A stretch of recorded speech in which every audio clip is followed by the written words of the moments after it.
Business Takeout presents... This is Ched Talks with Chedwick Crieghtney.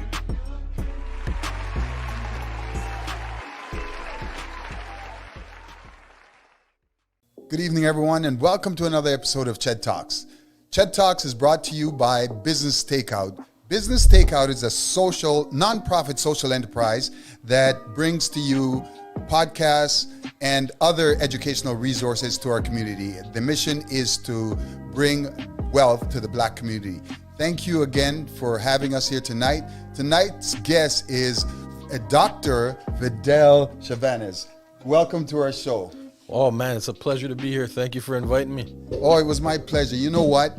My show is really about empowering our community, and it's about bringing special people on that have some experience in terms of navigating this dynamic place that we have here. Mm-hmm. And as men, getting to the age now where we're like the OGs, right? Mm-hmm. We have to be able to give back. We have to be able to bring our experiences and knowledge to the up and coming community.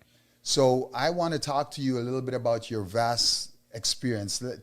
Tell me a little bit first about when you first came to this country. Mm-hmm. Let's start from the beginning, and then we'll roll a little bit about what's going on. Fair enough. I was actually born here, but before I even talk about that, let me say, first of all, thank you for having me. Okay. Number one. I heard what you said at the beginning about the intention of your program and what you're doing. One of the things that I have enjoyed over the course of my life, both personal and professional, mm-hmm. is to be surrounded by men who are like-minded, who are interested in building community. I've been a part of Malvern's men group. I'm a part of a black men's group right now in Durham, and I count you amongst them. So thank you for doing what you are doing, sir. So I'll say that right off the top. But I was born in Toronto. My dad is from Jamaica. Right. My mom's from Trinidad. They actually met in Miami and were married in Miami. Mm-hmm. And then my dad got a job offer in Toronto, and they came up here, had their 3 kids here. I'm amongst them. We were talking before. I'm the middle child. Yeah.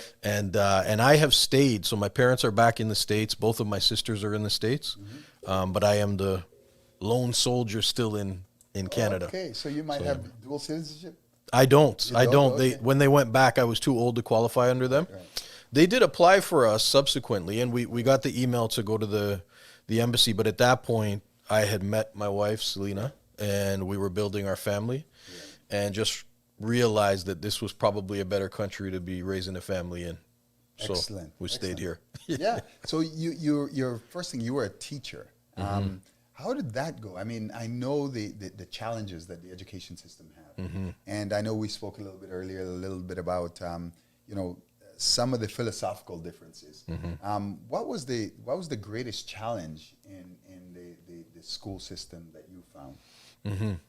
So I'll say a couple of things. I love teaching, first of all. I loved it. The students that I had when I was a teacher, I taught at St. Mary in Pickering for 10 years, mm-hmm. and still keep in touch with some of my former students on Facebook whenever we cross each other in the street, right. When we were allowed to be out in public. Always connect, never forget. But mm-hmm. there were definitely some challenges. I mean, for me personally, because I was the only one, right. the only black teacher at the school, one of 2, actually. There was a lady that was on the cusp of retirement, mm-hmm. Mrs. Pottinger, big up Gwen Pottinger. Mm-hmm. She left and came back as a supply fairly regularly. Right. Mm-hmm. But because I was the only one, it put me in a position where I was often advocating for our community, right. whether it was in public or in private, mm-hmm. to make sure that the students were looked after properly. And I think part of the problem is, when something happens that involves a black student, right. the tendency for those in the system is to regard all black people as the same, right? So, right. I would hear things in the staff room like, why are they so noisy in the hallway? Mm-hmm. Or, you know what I mean? Like right. things like that. Yeah, I know. And I would always, I'm sure you know what I'm talking about. Yeah. So the question was always, well, who do you mean by they? Yeah. Are you talking about those specific kids, or are you talking about everybody who hits that identity characteristic? So that was one of the challenges. The other was, because I had a decent rapport with students, mm-hmm. there was an impression on the part of administration that I was actually doing something wrong. Like I became an enemy of the administration instead of them using that to their advantage to say, right, you have an in. That voice, Let's figure out how we, build this bridge between young people and the administration so we can move forward. And it just put me in a situation where I was often at odds with the people that I was meant to be working with. Right. And so I did it for 10 years and just decided, both because we were in a position as a family to be able to make that decision, just decided to try something else. Yeah. So what was it like to teach in England? I mean, and if you can explain a little bit the differences there versus here. For sure. Well, first of all, how I ended up there. I was coming home from work one day and got a call on my cell phone saying, yeah, we've set up an interview for you at the Hilton Hotel in Toronto to teach in England. And I was like, England? Yeah. I had no idea what they were talking about. Oh, really? So yeah. It's not an application process that you went Well, let me tell you what happened, man. So I get home now and I'm like, babe, I got a call to be interviewed to go teach in England. Well, she's like, oh, yeah, what'd you say? And I said, yeah, I'll come to the interview. Yeah. She said, oh, good. She applied for me. She sent in my resume. Didn't tell me anything about it, Sent in my resume. And then I get this call to go interview for a position. Wow. So I get it. And at the time now, we have one daughter who is about 5 years old. Right. And we're about to have another baby. Right. So by the time now we're moving, our second daughter is 4 months old. And we sell everything we have. Yeah. And we go in a plane, jump on a plane and go over to Manchester. So I was teaching at a Moorside High School in Swinton, which is just outside of Manchester, a sort of working class neighborhood. Yeah. Interesting set of students, let me tell you. So I was one of 10 Canadian teachers that they hired at the same time. Nice. And when I left, there were only 4 of them left. Wow. Yes. So why? They just burnt out? It was a challenging environment. Let me just say that. Like it's in the hood. Man. So we, the first week I'm there, I'm doing lunch duty. So you could do the lunch duty and make a little extra money. Right. I'm always about trying to figure out ways to sort of build the wealth, right? So I'm like, all right, yeah, I'll definitely do it. And you do lunch duty, you get free lunch. Yeah, there you go. And bro, the food was decent. Like they had people actually cooking food in there. So it wasn't bad. Okay. So I would do that for a little bit of extra money. And so one day I'm doing lunch duty and a teacher comes in and it's like, oh, blah, blah, blah. This student just picked up a chair and threw it at me. Right? So I'm like, all right, so we identify the student, take him down to, I guess, the equivalent of like a vice principal. And so I say to the guy, look, this kid just threw a chair at the teacher. And he's like, all right, you got a detention. And I'm like, a detention? He just threw a chair at a teacher. Like, I'm thinking we're at least suspending this dude, if not calling the authorities to deal with this dude. So, I mean, they would do all kinds of things. They would throw firecrackers. One time a firecracker was thrown in through the window, lit the carpet on fire, like all kinds of madness. Now, again, I think owing to the fact that I'm not a tiny person. Right, yeah. And because I feel like I have a decent skill in building rapport with young people. Yeah. They weren't that bad with me. Right, yeah. But with some of the Canadian teachers, man, oh man, it was not a good scene. Like I'm talking, bounced. not a good scene. Not a good scene. Like nervous breakdown kind of thing. You know what I mean? Man.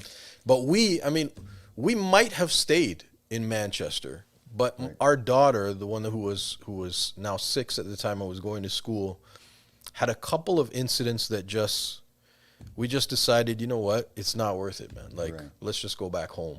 Right, and thankfully, I had just taken a leave of absence, so I was coming back to my job anyway. Yeah, yeah. So, we were able to do that. And my wife had recently, just started a business. So, we were coming back home with the intention of her building the business and me just jumping back into work. You know what I mean? That's awesome. That's great credit to you for, one, being courageous enough to take an opportunity overseas, packing up everything, selling everything, and going. At a time when you have a child about to be born and that is amazing. And I always talk to my audience and talk to people about being able to make decisions and stand by it and conquer fear. So you didn't let fear stop you. You and her kind of got together and support each other and got through it. No matter what the circumstances. That is phenomenal. That's a lesson for people to look up on and say, look, I can probably do this. Yeah, man. So, all right. So what's I had to credit the wifey for that, to be honest with you, especially at the beginning. Yeah, yeah. Like that was all her, man. I wasn't doing that. Yeah. I wouldn't have even applied. I wouldn't have thought about it. But Wouldn't that's have in even the given it a thought. intimacy and the support that you get from each other, right? So it's always good for when times come for her to step up. That's a testament to a great man when you're able to know that you're still a leader of your household, but you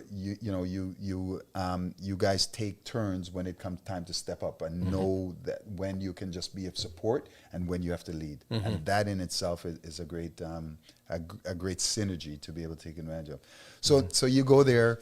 You combat all this, and the difference in the system. Did you find the system much different than it is here, or is it still just as restrictive?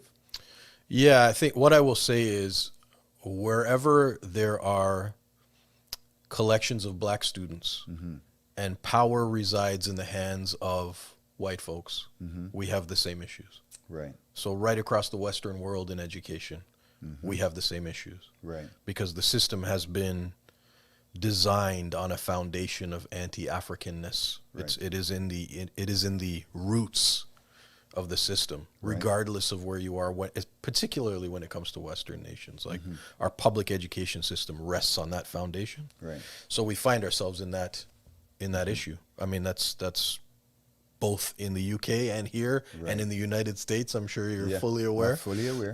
Yeah. So yes, I saw a lot of the same markers that I would have seen here.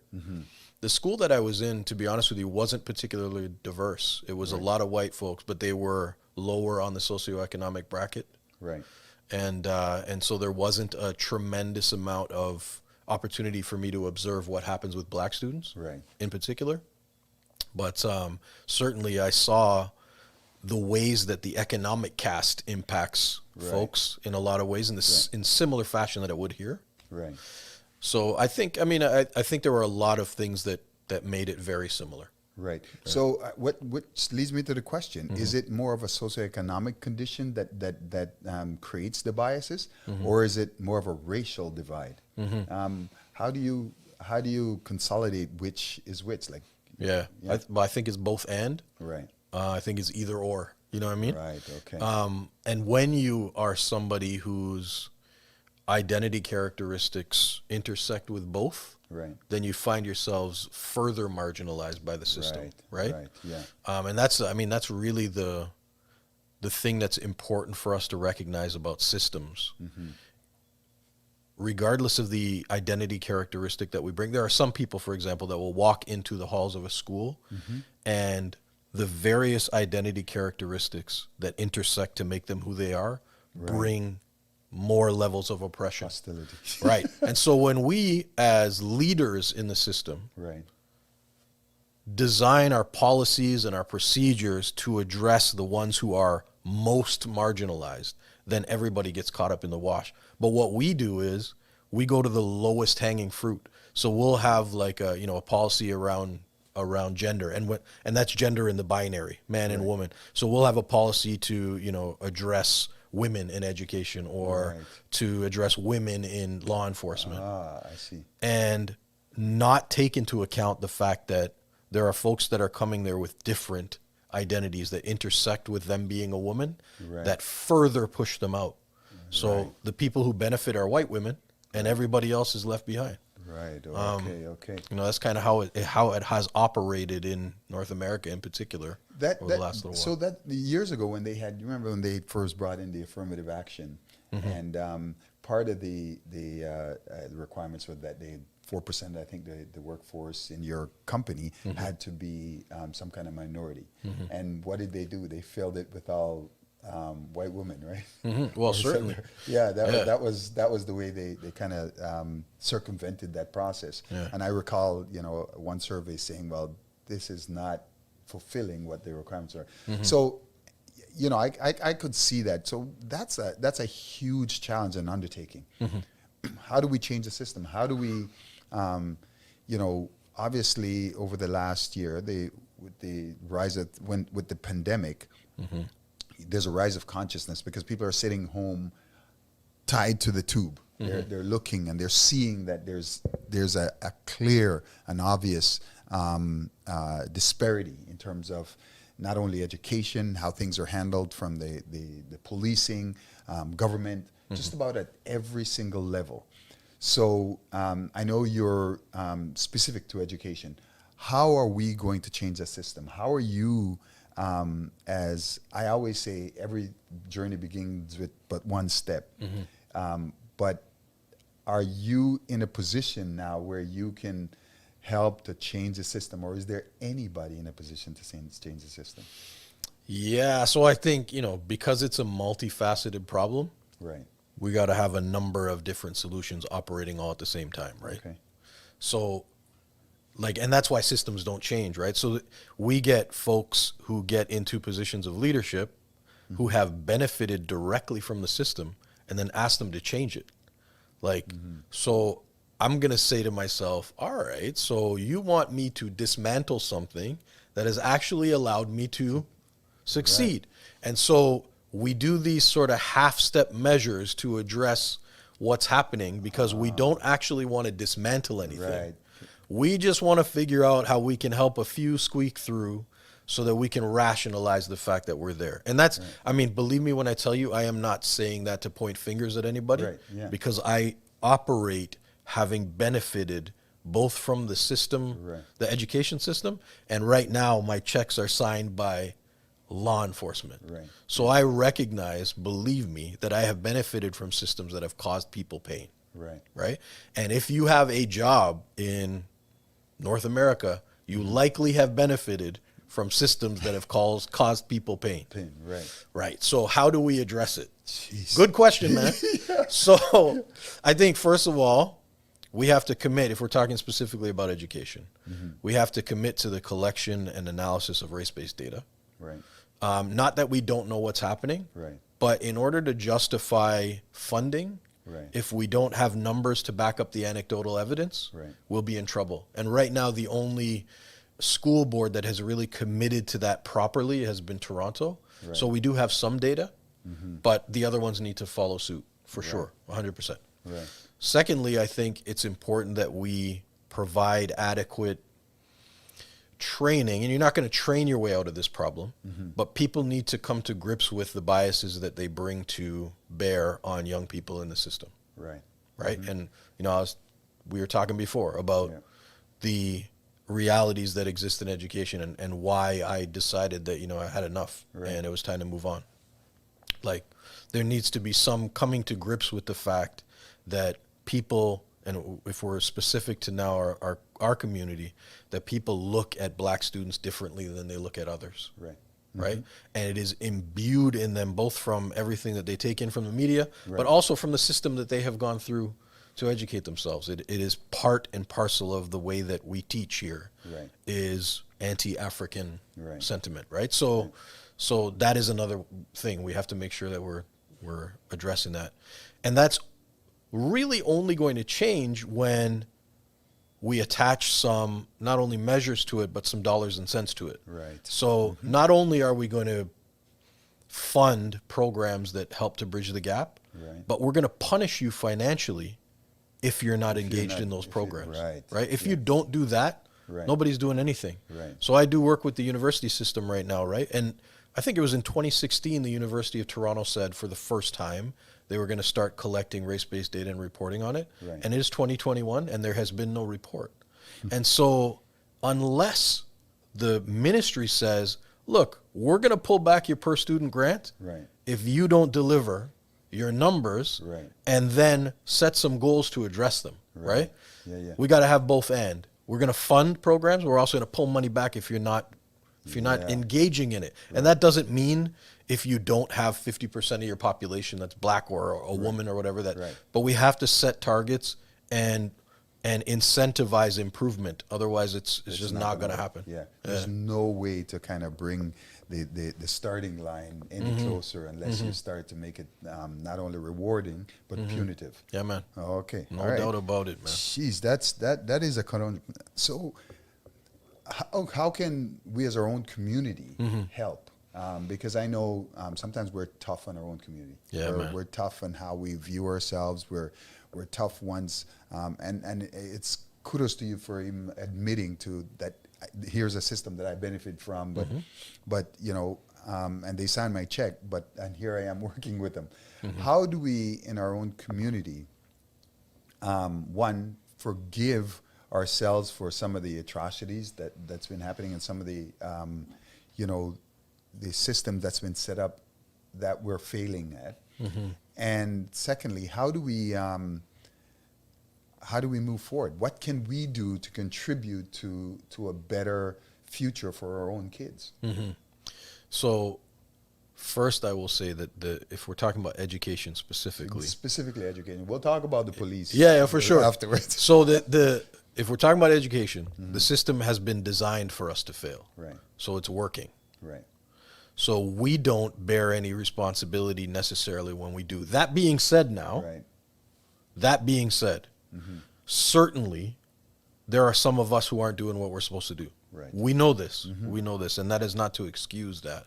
But we need to take the pressure off of ourselves to twist and turn to a system that has been designed for us to fail in the first place.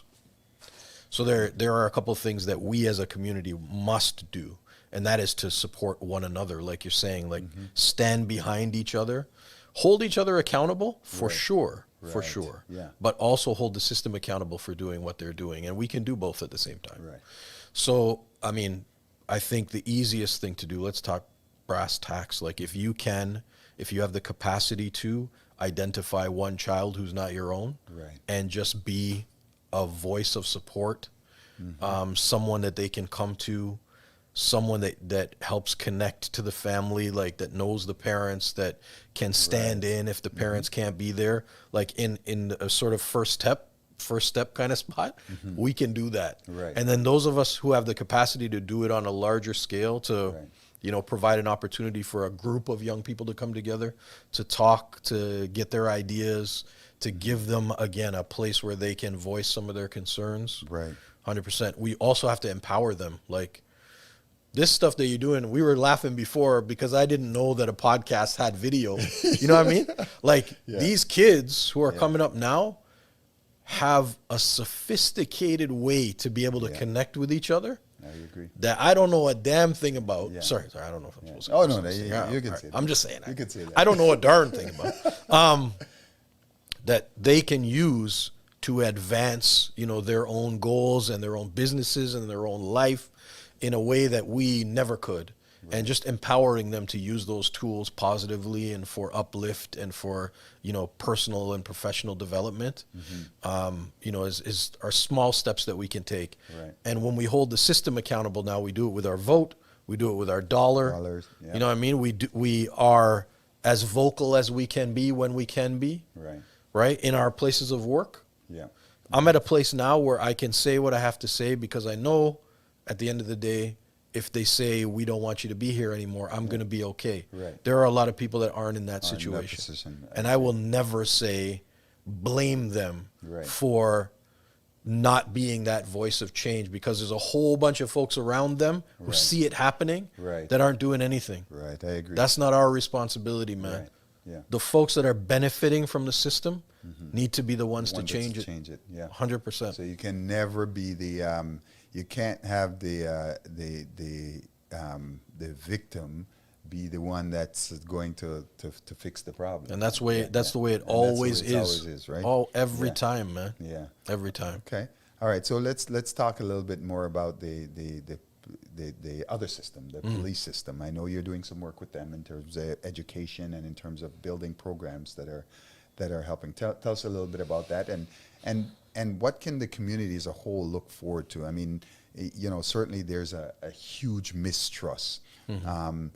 If the last, like I said, year is any example of what's been highlighted and what truly happens in a day of a person of color, it certainly was brought right into the living room, right?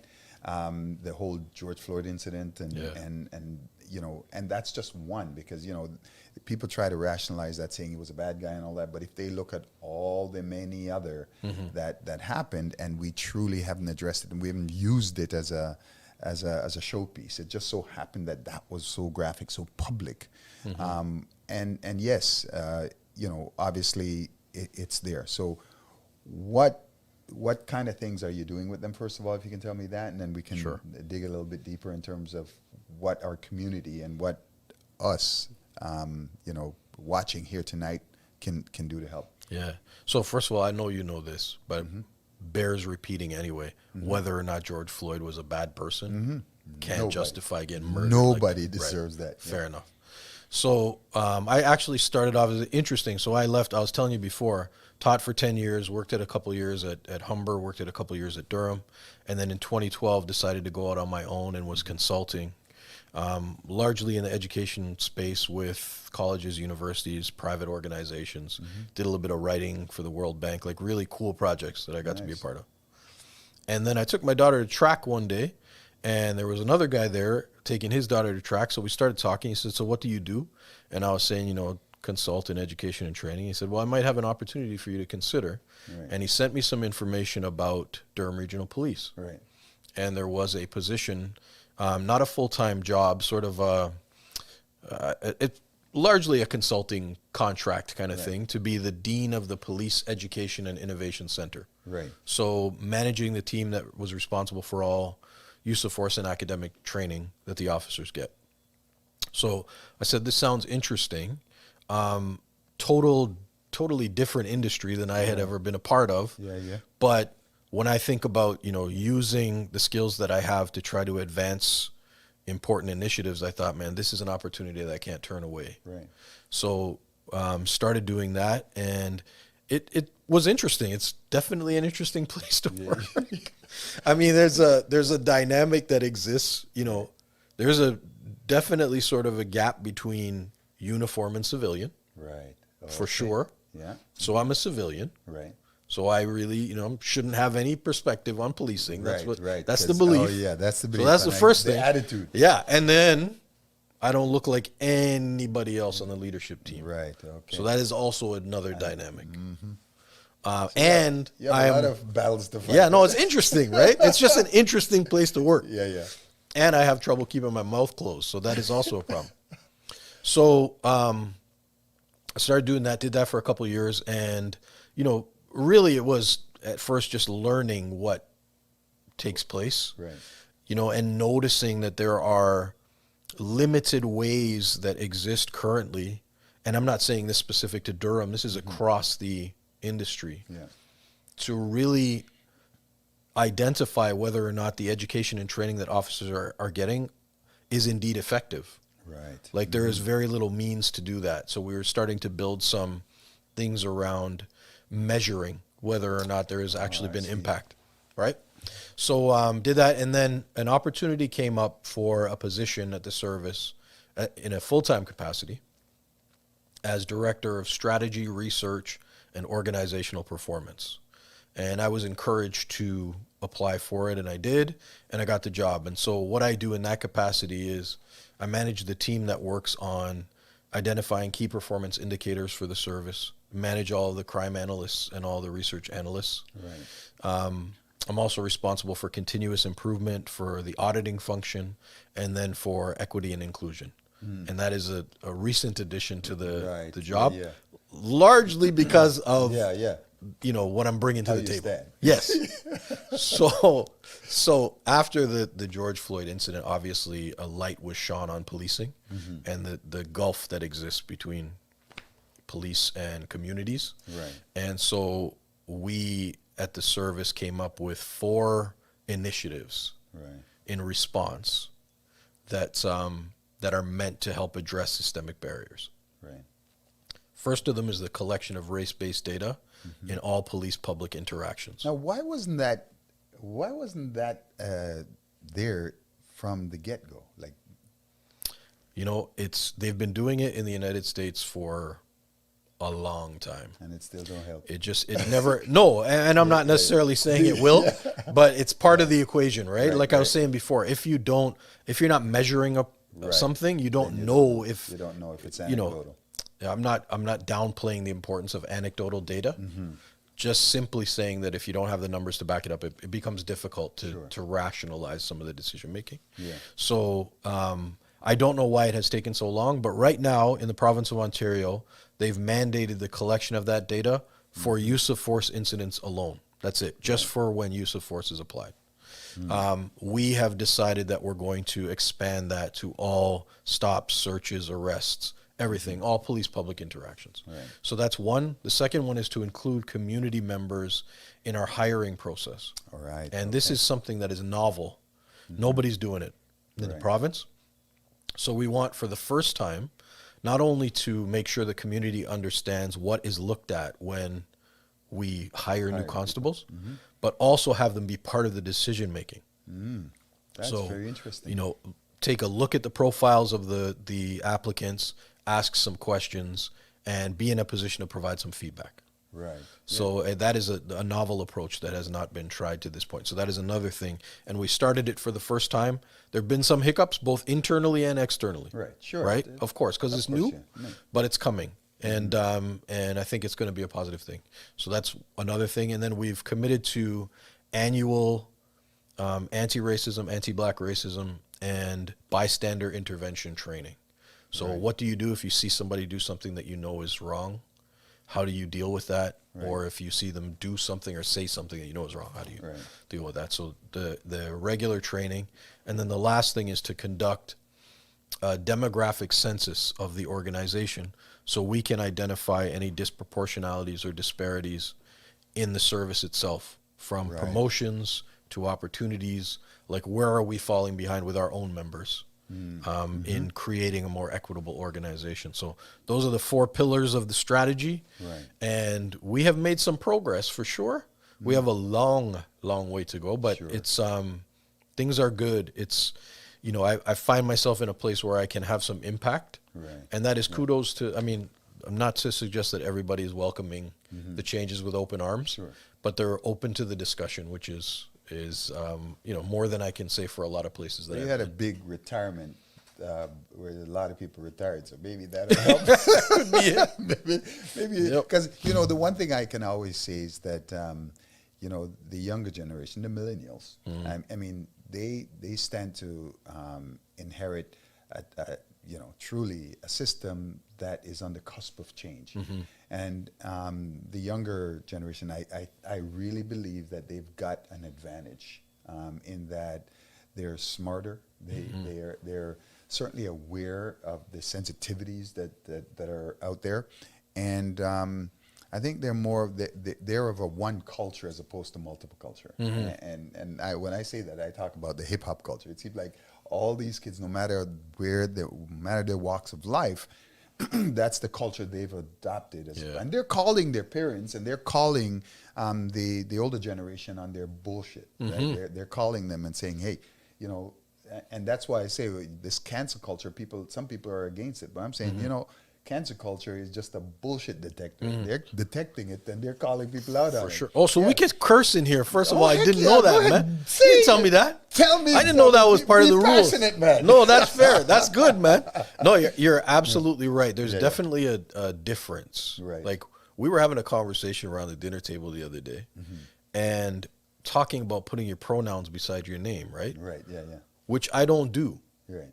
And my daughters were like upset that I don't do it, like really upset. Yeah. You know what I mean? Like, they were saying, how could you not?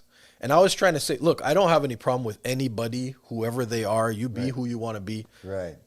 You know, and we should have organizations and institutions that embrace people regardless of how they identify. Sure. 100% believe that to my core. It's just, you know, my argument back to them was, why does that identity characteristic, why is that the only one that I'm listing after my name? Right. Because there's a whole bunch of different identities that are responsible for who I am, Right. not just my gender. Right.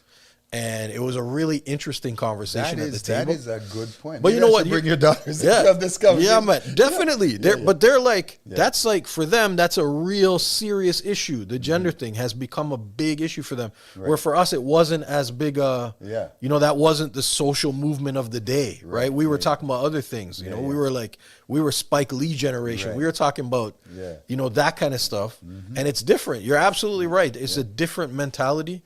I think that their exposure to things is a double-edged sword. So you're right. I think they're way smarter than we were at their age. No doubt about it. But that's also really stressful, man. It is. Like, I worry about them kids, man. Yeah, it is, because, you know, and, you know, I talk about this all the time, and that I always say to them, like, you know, Google is nothing without some experience, right? Because sometimes they're blessed with this information and they speak from a part, you know, from a point of, you know, just what they've read, what they heard, but their experience, the ability to be able to decipher that information and analyze it and say, okay, what happens if this go wrong? That is just not there yet. So my hopes are, is as they are blessed with this knowledge that they got from early, and then they get some life experience behind it, then they will all of a sudden, you know, just catapult into a stratosphere that's going to help this world. Because as we can see going in right now, things are tough. Things are really bad. And I do worry about that generation as well, because, you know, the older generation is we think we're the smartest things that have. But, you know, like the access even though, like I hear where you're coming from. There is the potential for them to really like use that information that they have, and you're right, buttress it with some experience and really like push forward with some revolutionary kind of change. For sure. But the impact, like, I'm even thinking about yesterday.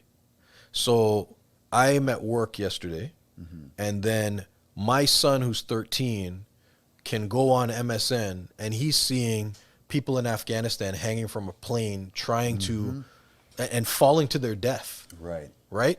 Yeah. Now, prior to the internet, when we were coming up, when I was 13, I wasn't seeing that. No. I wasn't seeing that.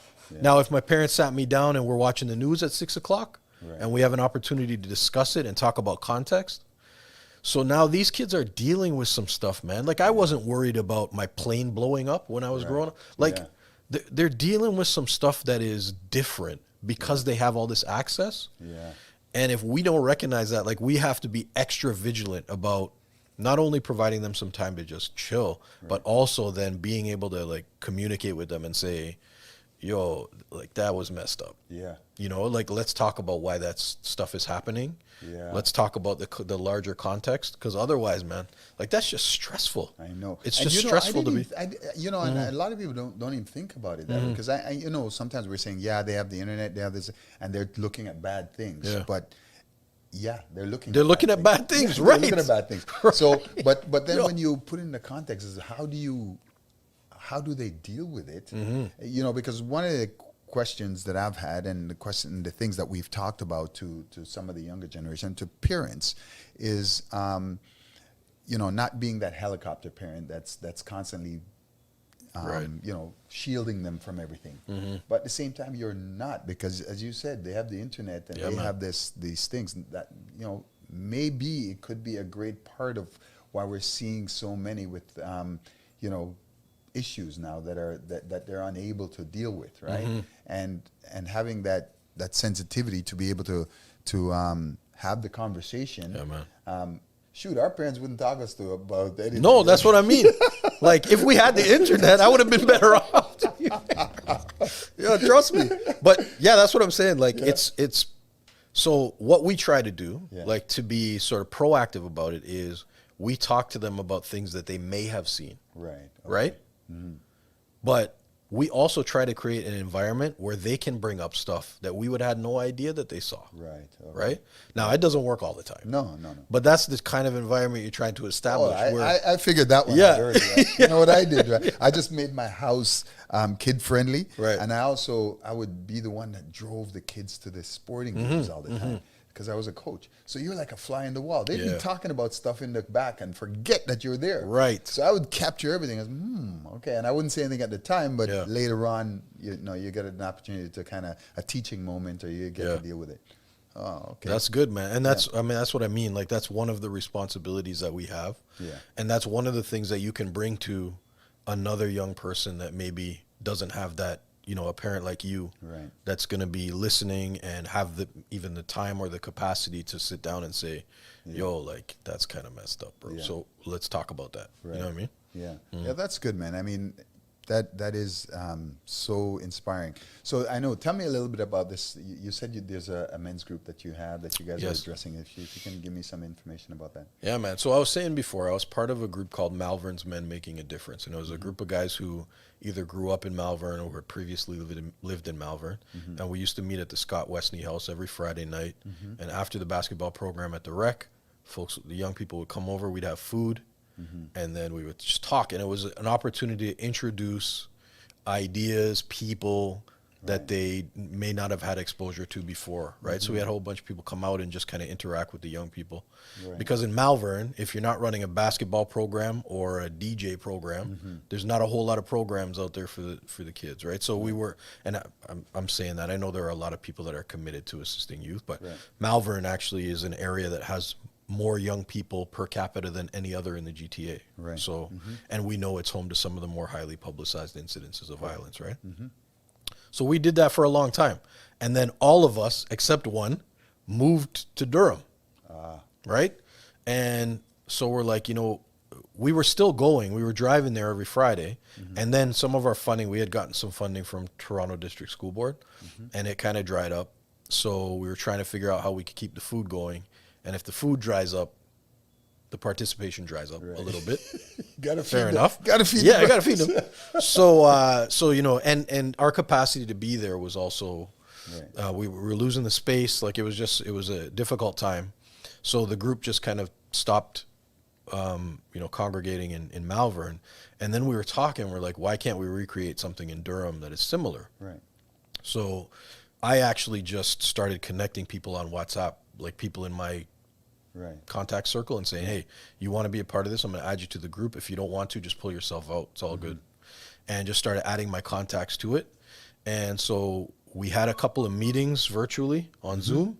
And sorry, I don't know if we had a couple of meetings on Zoom virtually, and just came together and decided that we all wanted to, in some capacity, give back to community. Wow. And so we decided as our first initiative that I was telling you about it a couple of days ago, we want to provide books to all of the correctional facilities in Ontario that are either Black or Indigenous authors, Black and or Indigenous authors, and focused on Black and or Indigenous issues, because there's, as you're fully aware, some disproportionality when it comes to the representation of Black and Indigenous people in our correctional facilities. 100%.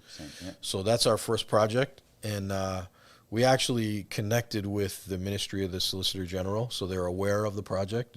They're have expressed some support. So we're just about to sort of go public with the campaign to raise some funds to buy some books to bring to those facilities. So that's our first project that we're doing as a group. We don't have a name. We're not organized properly. Yeah. Hopefully at some point that will happen. But right now, like, you know, we just So connect are you when we guys still can. meeting regularly? So we haven't had a Zoom meeting in some time. Okay. I have to take some responsibility for that because I'm the one who started the thing. Right. But I think there's also, like, people want different things out of a group like that. Some people just want to connect with other men because they just need that release, like to just talk and spread foolishness or whatever. And I try to make it very clear that you don't put anything in that chat group unless it is totally focused on the group thing. Now, it actually hasn't gone off the rails. It hasn't gone off the rails. Yeah. There are a couple people that put stuff in there, but it hasn't gone off the rails. Yeah. But we haven't connected in some time, but we still message back and forth. Okay. And there's a core, like 4 or 5 people that are working on this book project that that have met. But the big group has not met in some time. Okay, so after listening to you and after seeing that, I want to, I thought it very interesting, and it's something that's very close and dear to my heart. I want to offer up my space if you guys want to meet. So That would be wicked. this would be a space for you guys to set a regular meeting if you want on me. I appreciate that, man. No problem. All right. Well, we want you to join the group. Okay, I'm in. All right. Yeah, hit me up. Yeah, man. You too, Yeah. man. I don't know you're back there holding the camera. You're coming in too. Yeah. Is it? you're everyone's looking now. So you're pot committed now. You can't come out. You're gonna have to come on the camera at some point, man. People have to see your face. Yeah, so that'd be amazing, man. I really appreciate that, man. That's not even a joke. That would be great. I'd appreciate that. So tell us a little bit about where people can find. Are you people still reaching out to you in contact? Do you have a spot that people can reach out to you if they had questions, concerns, if they just wanted to chat with all the great things that you're doing in the community? That'd be cool. I'm totally open to that. So, if like on social media, my handle, social media handle is at Dr. Chavannes, so DR, and then my last name CHAVANNES. Okay. That's on Instagram. I'm on Instagram. Yeah. Imagine that. Imagine that. Otherwise, email, which I tend to use more often than Instagram. Right. Yeah. Probably the best one is Vidal, my first name, VIDAL, dot, my last name, Chavannes, CHAVANNES, at utoronto.ca. Okay, fantastic. Thank you so much for joining, and there's so much more that I'd like to ask and talk a little bit about. But for now, it's our time for now, and I would love to continue this conversation another time. And maybe we can bring your daughters and have a conversation and bring the whole family. That'd be wicked, the whole fam, and potentially like the group, the men's group. Yeah, the men's group. We do like a conversation, live. That would be pretty cool. Yeah, I think. And one of the things I want to do, I want to have, especially with the men, I want to have a group where women can actually call in and ask any questions they want, because it seems like our community kind of tearing apart. I'm hearing women saying all kinds of things about men saying all kinds of things about women. So I want, instead of it being anecdotal, I want them to get the data from the men, and right? So one day that's going to be the next show. So next show we'll talk a little bit more. Thank you so much, everyone, for joining me here tonight. And that is a wrap for now. This is Ched Talks. If you enjoy our programming and want to help support Black entrepreneurship, please donate today. www.businesstakeout.com/donate.